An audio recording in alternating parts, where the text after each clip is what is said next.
Hey everyone, how's it going? Kevin here with Push to Talk, and it's Wednesday night, and you know what that means. In the words of good old JR, it is AEW Dynamite night, my literal favorite night of the week. And man, was this one heck of an episode of Dynamite Grand Slam, coming from New York in front of literally the biggest crowd they have ever performed in front of. This was amazing. I've been looking forward to this for 2 weeks now. I think as long as they've been promoting this. We had a crazy card here. This thing was a borderline pay-per-view that was for free on TV. I mean, we have visions here of Goldberg versus Hogan in the Georgia Dome from like 1999 in front of, I think they had like 40,000 people, but still. Very akin to that in terms of energy and crowd size and excitement.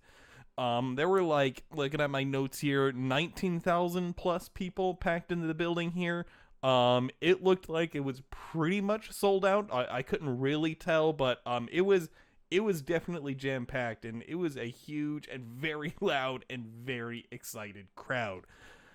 Kicking things off with the opening shots, the camera pans through the building as the pyro is going off, and people are absolutely losing their minds. I love this about AEW shows. AEW being really the only, I guess, Western promotion that I really watch regularly. But when you look at their crowds compared to anyone else, they're just nuts. AEW fans, myself being one of them, we're diehard, for sure. Just like, ECW fans were back in the day. But that's a topic for another video. Let's get into the Dynamite recap. So the very first match of the night, surprisingly, was Kenny Omega versus Bryan Danielson. This is a dream match for sure. I mean, Danielson just joined AEW from jumping ship from the other place. This is something I've been wanting to see for a really long time now, and here it is on AEW, on free TV, well, free cable TV, for all of us to enjoy. Half of me expected this to kind of be like a whatever TV match. I guess the cynical half of me expected that, but that cynical half of me was very, very wrong. This is probably the best Dynamite match that they've had to date. Maybe Cody and Wardlow in the cage was up there too. But this was just absolutely nuts, man. So let's get into the play-by-play. I wrote a lot of notes here, so I'm probably going to be mostly reading this from my phone, but bear with me. I'll share my kind of thoughts and opinions as I go through the play-by-play notes. So first things first, Danielson comes to the ring, and he gets a massive pop. People are going nuts for him. You see, he's not doing the yes chant. I don't know if you all saw the articles earlier today in this week, but I guess he has some kind of like verbal handshake type of agreement with WWE, and he says out of respect for them, he's not going to be doing the yes chant, but he's still going to encourage the crowd to do it. So of course, the crowd was chanting yes, doing the finger points. They're going nuts for this guy as he comes out. He's wearing his classic kind of burgundy gear, very reminiscent of what we saw him wear in WWE, especially in early days in his WWE career. Then next out comes the Kenny entrance. Reaction was great. Obviously, Kenny's a heel right now, so he's not going to get as many cheers as Danielson, but he got a fair share, as well as boos. One thing I noticed during his entrance was the projection of the video on the ramp itself. I thought that was really cool. I haven't really seen anything like that out of AEW so far. While I liked it, it makes me a little nervous at the same time because I really hope AEW doesn't veer too far into the overly produced aesthetic, which is what the other place, WWE, kind of falls into, which is a big reason why I don't like it, but we're not here to talk about that. Right when these two guys got into the ring, right off the bat, before the bell even rang, it was just a huge pop, a huge crowd reaction. People were going nuts, and they were going nuts for like 20 seconds straight, loudly. Like, there was no dying down for a good 20 seconds. Even after the bell rang, the crowd is still going nuts, and you can see the look on Danielson's face. He is loving this. He looks so stoked and so happy to be there. I'm so happy for him. You know, right after that big pop after the bell rang, everyone in the arena just goes straight into the holy SH blank T chants. There's huge energy here. The crowd's going nuts. Right away, the duo lock up. Boom, another big pop from the crowd. This was great. After a couple of exchanges of strikes, the match really starts to find its flow with some wrestling exchanges, wrist locks and arm locks, arm drags, that type of thing. In this kind of exchange, Kenny kind of escapes to the ropes at one point and is just showered in booze. People hate this. It's great. Kenny's a great heel. He plays it well. Danielson then kicks Kenny through the ropes and the crowd pops. So that was a nice little moment. Early on in this match, you start to see the building blocks of this story. Kenny showing the big size and strength advantage early on. He knocks Danielson down at one point during that test of strength, and he even does like a cocky little cartwheel around Danielson while Danielson's on the mat. Then Danielson goes for the test of strength here.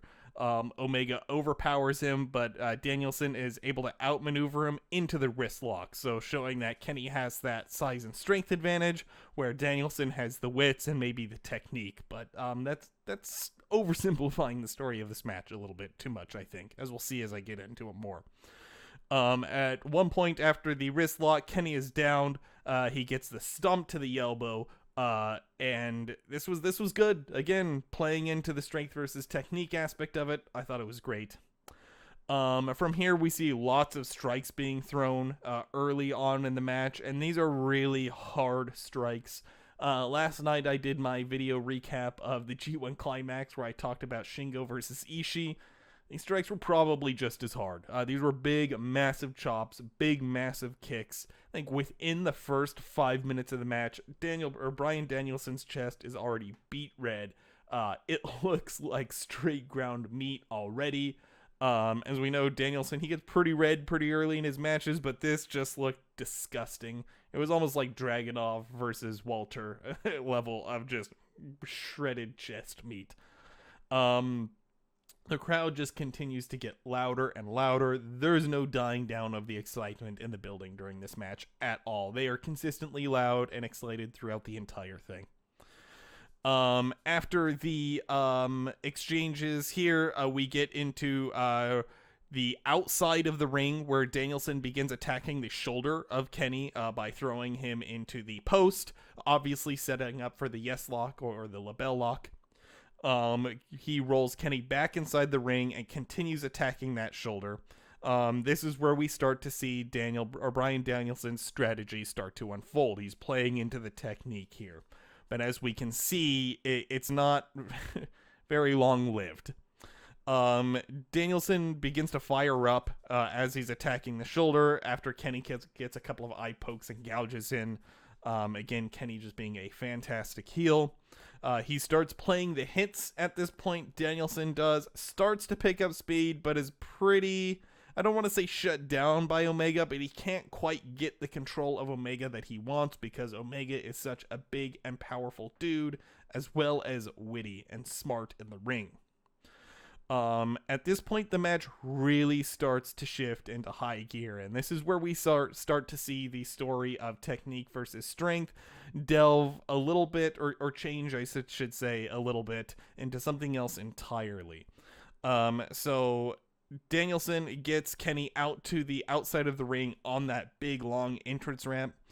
He hits a huge knee off the top rope onto Kenny on the outside onto that ramp. He bowls Kenny about halfway up to the ramp and starts hitting him with those classic yes kicks. Crowds are loving it. You start to think, okay, Danielson has a shot here. Obviously had a shot. He's Bryan Danielson, but he's fighting the AEW World Champ. But anyway, Danielson backs up. He's going to hit that big last yes kick, but Kenny Omega dodges it, gets Danielson into the full Nelson, and nails him with a Snapdragon suplex on the ramp. And this is where Kenny really starts to control. This was the big turning point in the match.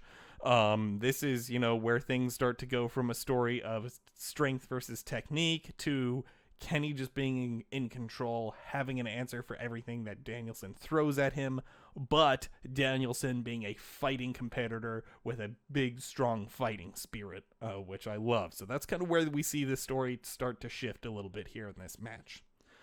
After Kenny hits that massive Snapdragon on the ramp, he backs up all the way to the entrance of the stage, straight Great Muta style. He sprints down the ramp and absolutely nails Danielson in the head with a massive V-trigger. It's totally devastating. And at this point in the match, like I mentioned, that the crowd just keeps getting louder and louder. I mean, the energy is palpable at this point. Even just watching it on TV, I was having a hard time sitting on my couch and not just popping up and just going nuts over this. So we hit our first commercial break. Things start to slow down a little bit here. Once we're back from the commercial, we just see Kenny hitting Danielson with a straight buckle bomb right away. And at this point, there's no questioning it. Kenny is in full control of this match. The two eventually battle into the corner, and Kenny sets up for an avalanche dragon suplex, which was pretty exciting. But Danielson is able to escape. Danielson then tosses Kenny off the top for a avalanche backdrop of his own. Both wrestlers hit the mat really hard. Even Danielson hits pretty hard as well. So, while he's able to fight back in the match at this point, he's kind of, pulling out desperate moves to be able to do so, and in turn kind of damaging himself a little bit more. Once the two are back up in the center of the ring, they begin exchanging strikes again. Very strong style-esque. They start with fists and jabs in the exchanges. Then Kenny hits a V-trigger on Danielson. Danielson is stunned, but he bounces off the rope and hits a huge discus forearm to Kenny from there. Kenny's stunned. Danielson whips around and hits Kenny with a German. So Danielson's fighting back. He's showing strength, but as he's showing strength and fighting back, Kenny continues to kind of have some kind of an answer for everything. Both men eventually wind up back in the corner, and Kenny finally hits an avalanche dragon suplex, the one that was teased earlier in the match. Obviously, Danielson does not land on his neck here. He kind of lands on his stomach, but they got the point across. The crowd pops huge for this, and then we get a fight forever chant from the crowd. Great stuff here. Kenny then follows this up with a V-trigger on the middle rope. When his opponent is kind of stunned on that middle rope in the center. He hits Danielson with the V-trigger there. He then pulls Danielson up, goes for the one-winged angel, but Danielson slips away and answers Kenny Omega while he's on Kenny's shoulders with a poison Rana. This looked great. I love this reversal out of the one-winged angel. It's one of my favorite escapes from the one-winged angel. I'm glad he hit it here. I'm sure he's one of the few guys that can actually pull it off this well. Let's see here. From there, Danielson starts to get some momentum. But still, Kenny's able to fight off a lot of stuff here. As Danielson starts to build more momentum, Kenny hits him with yet another V-trigger. With Danielson back down on the mat after that V-trigger, Kenny actually goes for a Phoenix Splash here, which we haven't seen out of him for a while. I think Excalibur points out that the last time we saw a Phoenix Splash from Kenny Omega was when he tried to hit it on Jon Moxley during the no DQ match a couple of weeks, when Kenny actually missed the Phoenix Splash because Mox rolled out of the way and he landed straight on the wood of the mat, if you all remember that, which was pretty sick. But anyway, back to the match. Danielson moves. Kenny misses the Phoenix Splash. Danielson follows up with some kicks here. Kenny tries to fight back, but Danielson finally has Kenny down and begins stomping on Kenny, holding his arms and stomping on him like we've seen out of him in the past. before putting him into the lapel lock. Things are finally starting to look up for Danielson, but Kenny is quickly able to make it to the ropes from there. At this point, the announcers start speaking with much more urgency than saying that there's 45 seconds left in the time limit, and the duo just start laying into each other with additional strike exchanges, exchanging V-triggers and knees, and then kicks, and then chops. At this point, the wrestlers are just going blow for blow. They absolutely hate each other at this point, so much so that when the bell rings for the time limit draw, it doesn't even dawn on them that the bell has rang. They are just going at it still. It's like they don't even care about the match at this point. They don't care about the draw time limit. They just want to kick the crap out of each other at this point. This is kind of the beginnings of a blood feud, which is pretty darn exciting. The Elite then rushes the ring to save Kenny as Danielson's trying to put him in the lapel lock. And then, of course, starts the beatdown from the Elite on Danielson. Boom, out comes Christian Cage and Jurassic Express to fight off the Elite to set up for that tag match on Rampage on Friday. Like I said before, this feud is going to continue. They'll probably build to maybe a pay-per-view at some point, but I think this is going to be a really personal feud. What we saw here out of Kenny, he was pulling a lot of the heel stuff that he had in the past, but we didn't see any interference from the Elite, and we really saw a lot of shades of old Kenny Omega, kind of like New Japan style Kenny Omega. The best bout machine, Kenny Omega. So that's what was really, really exciting here. We haven't really seen that out of Kenny since he was in New Japan. And Kenny being that kind of long-term storyteller that he is, I think that was all by design. So we're starting to see that best bout machine start to emerge again, which he even said would happen, in a promo he cut on an episode of Dynamite a while back before he turned heel. Then, again, I just want to kind of go back into what the story of this match was all about. I talked a little bit about it earlier. I explained the match and gave you the results. So, in my opinion, the story of this match seemed to be that Kenny just had an answer for pretty much everything that Danielson had to throw at him. But even so, Danielson showed a true fighting spirit when was able to take control of the match multiple times, which seemed to kind of throw Kenny off. Ultimately, these guys are super evenly matched. Kenny is a powerhouse and mastermind in the ring, and willing to push things beyond the limit with violence, as we saw with that avalanche dragon suplex and the dragon suplex on the outside on the ramp, and that V-trigger on the outside on the ramp. Danielson, on the other hand, is a true fighter and has the burning fighting spirit. He's a master technician, but he's having hard time, keeping the momentum with Kenny. He's able to gain it fairly easily, but he can't keep it. And I think if Danielson is able to keep the momentum against Kenny Omega, Kenny's going to be in a lot of trouble. So that's what I think the cliffhanger is in terms of kind of like in-ring work goes, in-ring storytelling. I can't wait to see how they continue this feud. I can't believe this was on regular TV. This was an insane pay-per-view match for free. It blows my mind. I'm at a loss for words with this match alone. Segment 2, CM Punk comes out. He cuts a promo. Of course, he gets a massive pop from the crowd once he comes out. People love this guy so much, and it's so refreshing to see. One line that really stood out to me from this promo by CM Punk is that he said something along the lines of, "It's been a really long time since I've been in New York City, and it's been a really long time since professional wrestling has been in New York City." Obviously kind of taking a shot at the WWE here. He doesn't consider WWE pro wrestling, and neither do I. It's sports entertainment. And kind of saying that in New York City, which is kind of the stomping grounds of the WWE, I enjoyed that. I'm sure some people are going to say, "Oh, why is he talking about WWE? Who cares?" I loved that. When you consider the hell that this guy went through with that company, it's deserved. He then starts to cut a pretty good promo on Team Taz, And I I wanted to note here, I think it's so cool that he's gonna feud with Will Powerhouse Hobbs.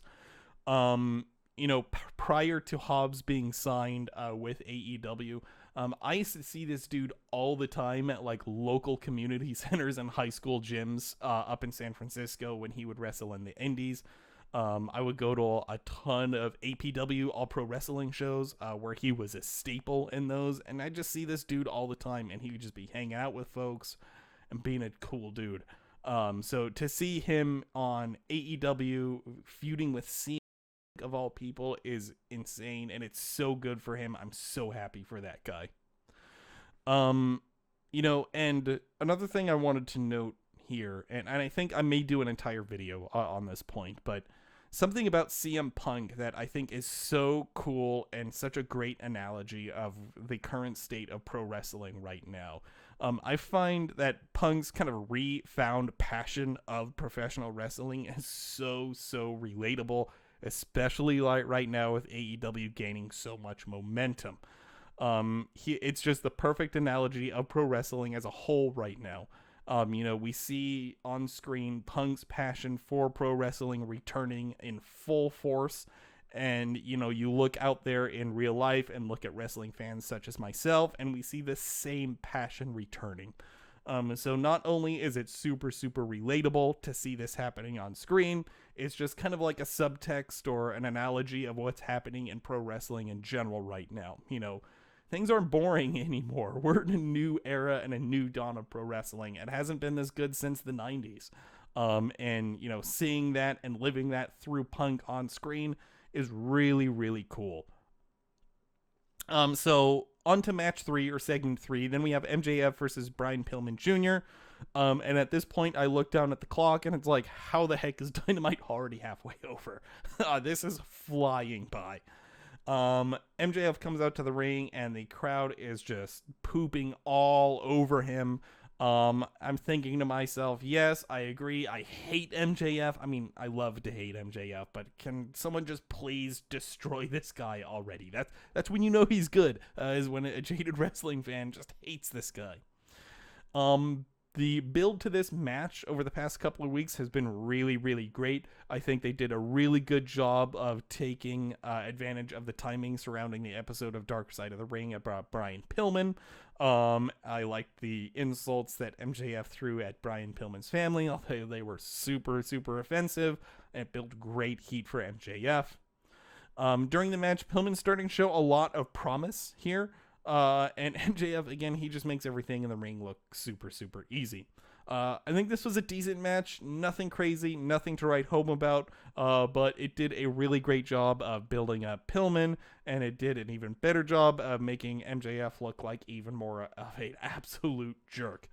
Pillman, of course, ends up tapping out to the salt of the earth. This was totally expected, but it was still enjoyable and a pretty decent match. Didn't overstay its welcome. I enjoyed it.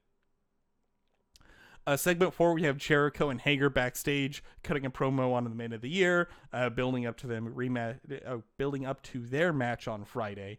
I like this. I thought it was good. Nothing, super spectacular here, but hey, again, didn't overstay its welcome. It kind of broke up all of the different matches. I enjoyed it. Whatever. On to the next. Segment 5, we have Malakai Black versus Cody Rhodes. Man, Malakai is so awesome. He's in my top 5 wrestlers of modern era, I would say. The reason I like him is because he's just so metal. And as someone who's been listening to extreme metal for the past darn near 20 years, I think Malakai is so refreshing and so damn cool. I mean, you look at his entrance, it's super spooky, it's super epic, it's super metal. This go around, he had like a red light cast on him during the entrance. I thought that was super cool. It matched a red contact that he had in his eye. One thing that I like about Malakai a lot is, he obviously considers him like the metal guy of pro wrestling. I've even seen like shoot interviews in the past where he's been like asked by interviewers, do you consider yourself like the metal of pro wrestling? And he says he actually considers himself. himself the black metal of pro wrestling. And if you know anything about black metal, which I love as a genre of music, it's metal to a whole other level, and Malakai fits it perfectly. Malakai actually reminds me a lot of, not that it's a black metal band, but he reminds me a lot of Nurgle from Behemoth, that Polish kind of death metal band. Really in kind of like how Nurgle and Behemoth as a band handles theatrics, and their costumes and their presence. I feel like Malakai fits that perfect, and he may call himself the black metal of pro wrestling. I totally think he's the Nurgle and Behemoth of pro wrestling. I love this. I love Malakai. When Cody comes out, we got an interesting reaction here. When his music hit, it was met with boos right off the bat, loud, audible boos. When he actually showed up, it was more of a mixed reaction, but you still hear those boos. Brandy comes out, she gets a little bit of a pop, which was cool. I have kind of expected this for people to start kind of dissing on Cody and turning on Cody. I do think Cody is a little bit too WWE for AEW, if that makes sense. I mean, you look at his reality show, you look at kind of how he tries to do all the mainstream stuff. That's great for him. I think that's really cool for him. I hope he makes it and is successful in that. But that kind of thing for me isn't really my cup of tea, and it's a very mainstreamy kind of WWE approach, which is okay. We gotta have those mainstream fans as well, but it's just not for me. So the match begins, and you can tell the crowd is very, very much behind Malakai. What I really like, and I've got to show a lot of respect to Cody for, is he's reacting to these boos super, super well. He's not ignoring these boos at all. He's very much acknowledging every time that he gets booed, and he's getting booed loud. I mean, he stops and he looks around at the crowd and he's like, what the heck is going on? Why are you guys booing me? That was really refreshing to see. I really like that, because typically when you see a babyface get booed, they just kind of ignore it, but Cody played into it here, and he played into it really, really well. It fed into the story of the match really well, and it fed into his character really, really well. The match starts off with a lot of quickness. It's hard-hitting, and it's explosive. You can tell right off the bat that this is going to be Malakai's best match that he's had in AEW since debuting. The speed and kind of tone of this match already is really reminiscent of what we saw from Malakai when he was in NXT, which is always a quadruple thumbs up for me. Malakai does that cool thing where he bounces off the center rope, kind of does that moonsault, lands, and then sits down cross-legged in the ring. Brandy comes in, she does the same thing, and she gets booed. It was kind of cringy until she does flip him the bird. She got a little pop by doing this. But still, it's kind of like, whatever, Brandy. It's kind of cringy. It didn't take away from the match at all. I think it played into it, if anything, by making her kind of cringing, if that makes sense. That'll make more sense as I get into the end of the match. So Cody sends Malakai to the outside, onto the ramp. It is met with a loud barrage of boos once he does that. He addresses this again. What the heck is going on? Good going, Cody, on this. I love that. Cody attempts a move off the top to Malakai on to the outside on the ramp, but Malakai hits him with a high knee to the counter, and the crowd pops big for Malakai. And we're back from commercial at this point, and boom, right away, Malakai hits Cody with a black mass, and Cody rolls out to the floor. I'm not sure if Malakai is still calling this the Black Mass or not in AEW, but I really like the name Black Mass. I think it's really cool and really fitting of Malakai's character, so I'm going to continue to call it the Black Mass. So once Cody rolls out to the floor, Malakai makes a full sprint to go fetch Cody to roll him back in as quickly as he can, goes for the cover, but Cody kicks out. At this point, Cody fights his way back and then begins attacking the knee of Malakai to try and probably, I guess, weaken that kind of base so he can't hit the Black Mass again. And the crowd just starts laying into Cody here even more with boos as Cody's attacking the knee of Malakai. Cody even hits a dragon screw at one point on Malakai through the middle rope onto the ramp, which looked really great. And of course, the crowd hated that as well. Once the two kind of make their way from the apron and fully back into the ring, freaking Cody out of nowhere hits a crossroads and is just met with tons of boos. I thought this was going to be the end of the match too. Cody goes for the cover. The referee counts 1. The referee counts 2. And then boom, Malakai kicks out of the crossroads, which was great. That was a fantastic false finish. I loved it. The crowd popped big. I popped really big too. I literally jumped off the couch and popped at this point, so much so that I woke up my dog, who was sleeping next to me, and he got pissed and started barking and howling. So thanks a lot, Malakai and Cody. You disrupted Kenny's sleep. But in any case, once Kenny calmed down, I was able to resume the match. At some point, Arn Anderson got up on the apron, but was eventually knocked down by the duo. This really ticked off Cody, and he just kind of started getting mad at Arn, which the crowd did not like. Super heel moment from Cody here, which you'll see that there's more of it as we go on. We're back in the corner now at this point, and Cody is just laying into Malakai, so much so that the referee tries to step in to break him up, and Cody turns to the ref and shoves him and pushes him away like a heel, and people start booing him, but Cody just doesn't seem to care. He turns back to start attacking Malakai again, and then boom, out of nowhere, Malakai spits black mist in Cody's face, which I thought was great. I love it when they use the mist. AEW hasn't overused it. I don't know if they've used it at all yet. Maybe.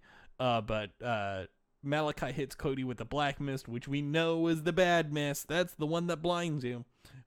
He puts Cody down. He pins him for the 1, 2, 3. Malakai picks up the win, which I was super stoked on. I'm really glad they gave Malakai the win here. They need to continue giving him wins. They need to make him look super strong. They need to use him as a killer. Dude's the next Undertaker, and I really think so. And they need to treat him as the next Undertaker. So I thought this match was great. This was by far the best Malakai Black match so far in AEW. Reminded me a lot of the stuff that he used to do in NXT in terms of quickness and hard-hitting action. I loved this. And I think we can expect a Cody heel turn pretty soon. I really hope they do turn him heel. You can tell the crowd is really starting to turn on him at this point. I think it's the right decision to make. But we'll see. We'll see how that story goes. And I can't wait to see what comes of all of this. Next segment 6, we have Darby Allin and Sting versus FTR. This thing blew my mind completely. What are we doing? This is 2021 and Sting is an absolute beast. He can still go. Why did he wrestle the majority of this match? I don't know. He's Sting, and dude acts like he's like in his 30s. He just goes. It's crazy. Let's get into it. Sting and Darby walk out to the ring. Sting's makeup looks a little different this time. It kind of looks like corpse paint, like black metal face paint, which is really cool. You know, coming right out after Malakai. We got black metal Sting now. That's dope. I love it. Match kicks off, and Sting actually tags in pretty early here, which I was really surprised to see. And not does he tag in early, but he stays really late. He does a really good job of fighting off both members of FTR in classic Sting style, very reminiscent of what he used to do back in the day. But FTR does eventually overpower Sting. Sting then is able to tag in Darby, and then Darby does his own version of his 1 versus 2 offense on FTR in his own way. Being Darby, he's just throwing his body into these guys as offense, just like Darby does so well. I loved this. I loved the nod to classic Sting. I loved seeing how Darby took his own version of that and played with it. I thought this was absolutely fantastic. Of course, FTR eventually overpowered Darby here, but I thought it was wonderful. Shortly after that, Sting tagged back in. Sting's back. He's in the ring. He's carrying this match. Sting is wrestling the overwhelming majority of this match, which is insane. And he's not messing around. Like, he's taking bumps. He's throwing power slams. He's throwing Stinger splashes. He's bouncing off the ropes. He's the Sting of old. I don't know how this guy does it. It's absolutely incredible. Again, what is even going on? I don't know. Am I asleep? Someone pinch me and wake me up. Sting is wrestling in 2021, and he's still killing it. The ending of this match was particularly wonderful and awesome, and I loved the ending so much. Sting puts Dax Harwood into the Scorpion Deathlock in the middle of the ring. Cash Wheeler reaches under the rope, grabs a hold of Dax, and tries to pull him towards the rope for the rope break. But as he's doing this, we see in the corner of our screen Darby slowly climbing to the top rope. Darby turns around, flings himself off the top rope in the coffin drop position, hits a coffin drop on Cash Wheeler on the ring apron. There is zero give here. It is flesh on flesh, body on body. He lands with an absolute thud. That looked so painful. I mean, the coffin drop looks painful to begin with, but this particular coffin drop, especially on the ring apron, ouch. Ouch, ouch, ouch, ouch, ouch, ouch, ouch. This, of course, breaks up that attempted interference. Sting is able to drag Dax back to the middle of the ring. Dax taps to the Scorpion Deathlock. That's it. Sting beats Dax with a Scorpion Deathlock in 2021 in AEW on TNT. This isn't real life. Someone pinch me. Wake me up from this dream. This was really, really, really, really awesome. I love this. I love you, AEW. Please give me more Sting. Just do it. I don't care how old he is. Wheel him out in his wheelchair. I'm sure he'll just pop right up and just give us crazy Sting, because he's a madman. At this point, after this match, I'm sitting here and I'm starting to think, like, am I watching the greatest episode of Dynamite of all time? I don't want to jump to that conclusion right away, because there's been some really incredible episodes of Dynamite. I mean, look at the CM Punk debut, right? One could argue that that's the greatest episode of Dynamite so far. But this, in terms of just the card and the match quality and the storytelling within these matches and how it just continues to build these storylines more and more and more, I don't know. I think there's an argument for saying that this is the greatest episode of Dynamite that there ever was. I don't know yet. I'll have to think a little bit more about that. But on to segment 7, the main event, Ruby Soho versus Britt Baker. It was really good to see the women in the main event this time. As we know, AEW has received, a decent amount of criticism for not featuring the women as much as they should. But here they are in the main event. Ruby Soho really comes off as a star here. I don't know why they kind of wasted her at the other place. She is truly fantastic. Really awesome. Right before watching this episode, I actually listened to her on Chris Jericho's podcast, and she just seems like the sweetest human in existence. She's so nice. She's so humble. She seems so freaking cool, and she's a great in-ring worker. So match here was great. Lots of back and forth. Each wrestler had some pretty great offense. It seems like it was pretty shared offense just in general throughout the entirety of the match. There was a moment where Ruby Soho climbed to the top. She dove outside of the ring onto Britt Baker and Rebel, I think it was. That was pretty cool, but that put Ruby Soho on the outside where she shouldn't have been, because inevitably she wound up on the receiving end of a draping neck breaker onto the padded concrete. Ouch. That looked painful. That was a pretty nice spot. We returned from a commercial break after that hanging net breaker, and the tide has turned to Soho's favor. Kind of wish we could have seen her gain that momentum back, but that's okay. I understand it's TV. From here, after some additional back and forth, the match begins to just kind of devolve into a fist fight at this point. They're just throwing stiff shots at each other. There's more back and forth with fantastic offense between the two. At one point, Britt Baker hits this sling blade that is absolutely huge, and I loved it. And after she hits that sling blade, of course, she goes to Rebel. She puts on the glove, and she's looking to lock in that lockjaw.